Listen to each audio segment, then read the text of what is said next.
Assalamualaikum warahmatullahi wabarakatuh. Perkenalkan, nama saya Muhammad Safa Yusuf dengan NIM 2022 101103112887. Di sini saya akan mempresentasikan mengenai keterkaitan viktimologi dengan sistem peradilan pidana yang ada di Indonesia saat ini. Baik, kita akan mulai mengenai materinya. Sebelumnya saya akan jelaskan mengenai definisi. Viktimologi berasal dari bahasa Latin victima dan logos. Victima artinya adalah korban, sedangkan logos artinya ilmu. Secara terminologis, viktimologi berarti sebuah studi yang mempelajari tentang korban, penyebab timbulnya korban, dan akibat-akibat penimbulan korban yang merupakan masalah manusia sebagai suatu kenyataan. Viktimologi membahas korban dalam lingkup yang cukup luas. Dapat diartikan si korban merupakan siapapun yang secara nyata mendapatkan kerugian selain korban individu, ada juga korban kelompok, korporasi, swasta maupun pemerintah. Viktimologi sebagai cabang ilmu hukum memiliki fokus utama pada keberadaan korban kejahatan.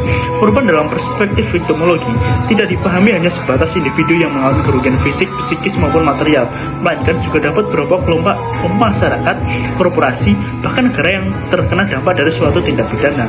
Pentingnya kajian tentang korban berangkat dari realitas bahwa sistem peradilan yang ada di Indonesia pidana ini selama ini cenderung menempatkan pelaku kejahatan sebagai pusat perhatian, sementara korban seringkali terabaikan dan diposisikan semata-mata sebagai saksi atau alat bukti. Dengan demikian, viktimologi hadir untuk mengisi ruang kosong tersebut, menegaskan bahwa kedudukan korban sebagai subjek hukum yang memiliki hak untuk mendapatkan keadilan, pemulihan, serta perlindungan dari negara.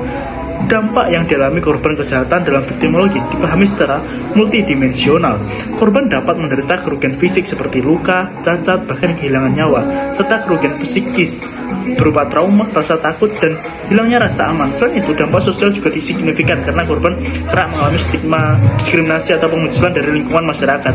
Tidak jarang pula timbul kerugian ekonomi akibat hilangnya pekerjaan, biaya pengobatan, atau kerugian harta benda yang tidak segera dapat dipulihkan. Dimensi-dimensi kerugian ini memperlihatkan bahwa viktimisasi bukan sekedar peristiwa kriminal, tapi juga masalah sosial yang menuntut respon komprehensif. Oleh karena itu, fokus viktimologi bukan hanya mencatat penderitaan korban, melainkan juga mendorong perumusan kebijakan yang mampu mengurangi dampak viktimisasi serta mencegah terjadinya viktimisasi sekunder, yaitu penderitaan tambahan yang dialami korban akibat proses hukum yang berbelit atau sensitif terhadap kondisi korban. Perlindungan korban kejahatan menjadi aspek sentral dalam viktimologi. Perlindungan ini meliputi upaya hukum sosial dan psikologis agar korban dapat terhindar dari ancaman lanjutan dan memperoleh kembali hak-haknya di Indonesia. Perlindungan korban secara normatif diatur dalam KUHP, meskipun terbatas pada hak melapor, hak pemeriksaan medis setelah menggabungkan gugatan ganti kerugian dalam perkara pidana. Pada pasal 98/101 KUHP, perkembangan lebih signifikan terlihat melalui Undang-Undang Nomor 13 Tahun 2006 junto Undang-Undang Nomor 31 Tahun 2014 tentang perlindungan saksi dan korban yang mendirikan Lembaga Perlindungan Saksi dan Korban (LPSK) sebagai institusi negara yang secara khusus menjamin perlindungan fisik, psikis, hukum, dan kompensasi bagi korban.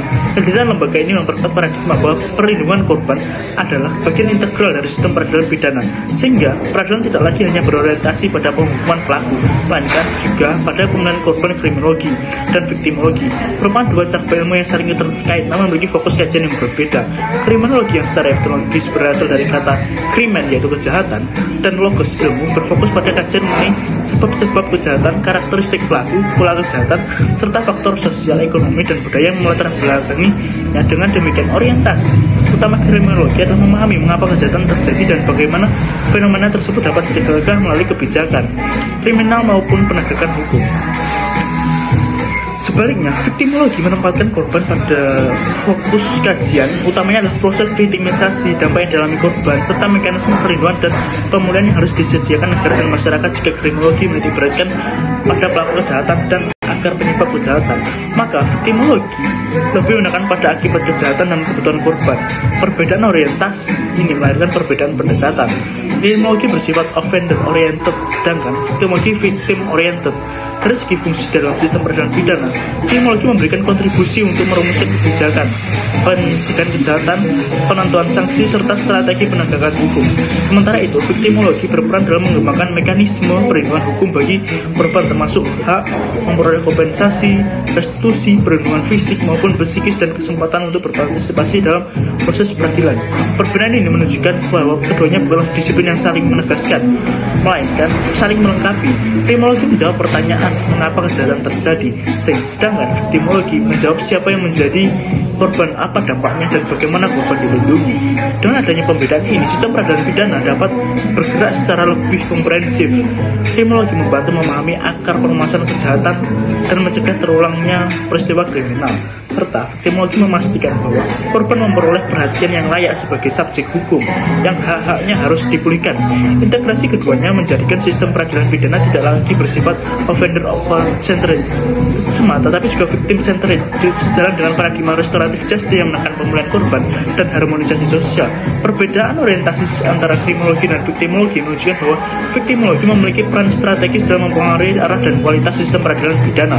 Melalui perspektif victimologi, korban ditempatkan tidak lagi sekadar sebagai saksi atau pihak yang pasif dalam suatu proses hukum, melainkan sebagai subjek hukumnya. Hak-haknya harus dijamin secara utuh.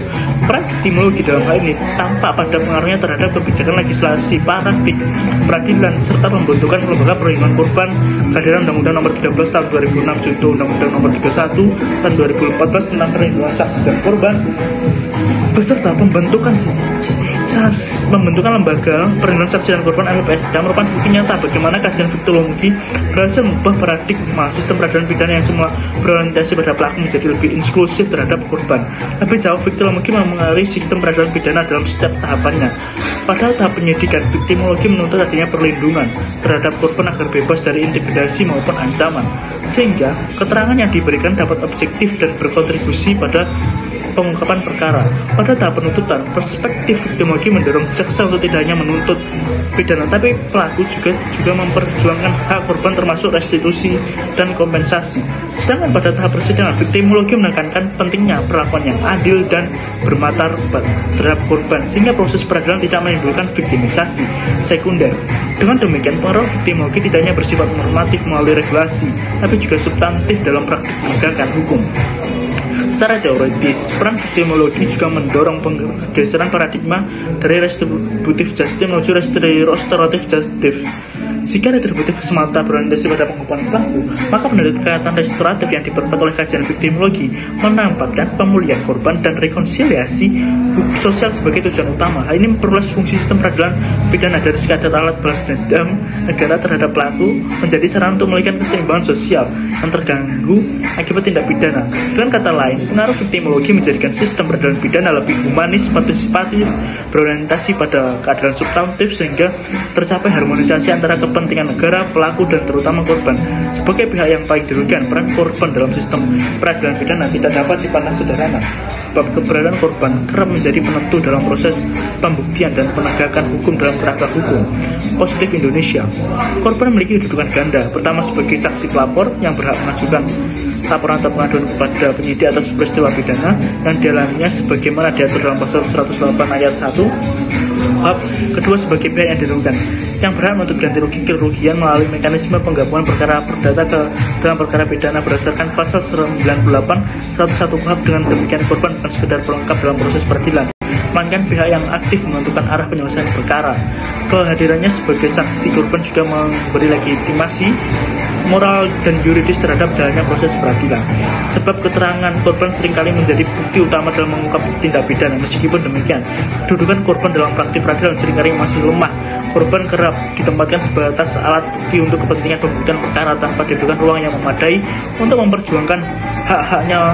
Hal ini menunjukkan adanya ketimpangan antara posisi pelaku yang mendapat jaminan hak hukum melalui mekanisme penggabungan perkara perdata ke dalam perkara pidana berdasarkan pasal 98 101 KUHP. Dengan demikian, korban bukan sekedar pelengkap dalam proses peradilan, melainkan pihak yang aktif menentukan arah penyelesaian perkara. Kehadirannya sebagai saksi korban juga memberi legitimasi moral dan yuridis terhadap jalannya proses peradilan, sebab keterangan korban seringkali menjadi bukti utama dalam mengungkap tindak pidana. Meskipun demikian, kedudukan korban dalam praktik peradilan seringkali masih lemah.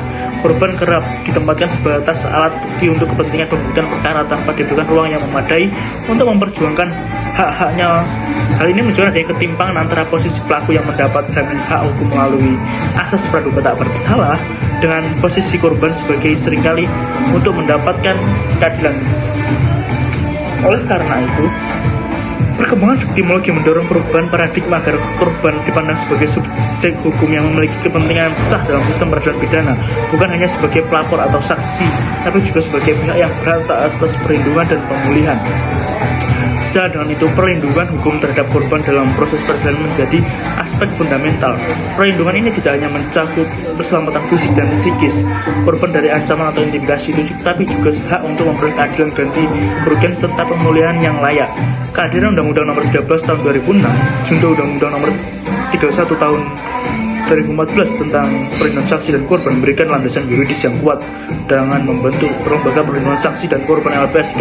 Lembaga ini berfungsi memberikan perlindungan fiksi, bantuan medis dan psikologis serta memastikan hak korban untuk memperoleh kompensasi, restitusi dan rehabilitasi. Perlindungan hukum terhadap korban dalam proses peradilan juga bertujuan mencegah terjadinya victimization sendiri, yaitu penderitaan tambahan yang dialami korban akibat proses hukum itu sendiri, seperti perlakuan yang tidak manusiawi, pengulangan, keterangan yang berlebihan, atau ancaman dari pihak luar tertentu. Dengan adanya mekanisme perlindungan yang terstruktur, korban dapat berpartisipasi secara optimal untuk mendukung proses berjalannya peradilan dan untuk menanggung resiko lebih besar dari kejahatan yang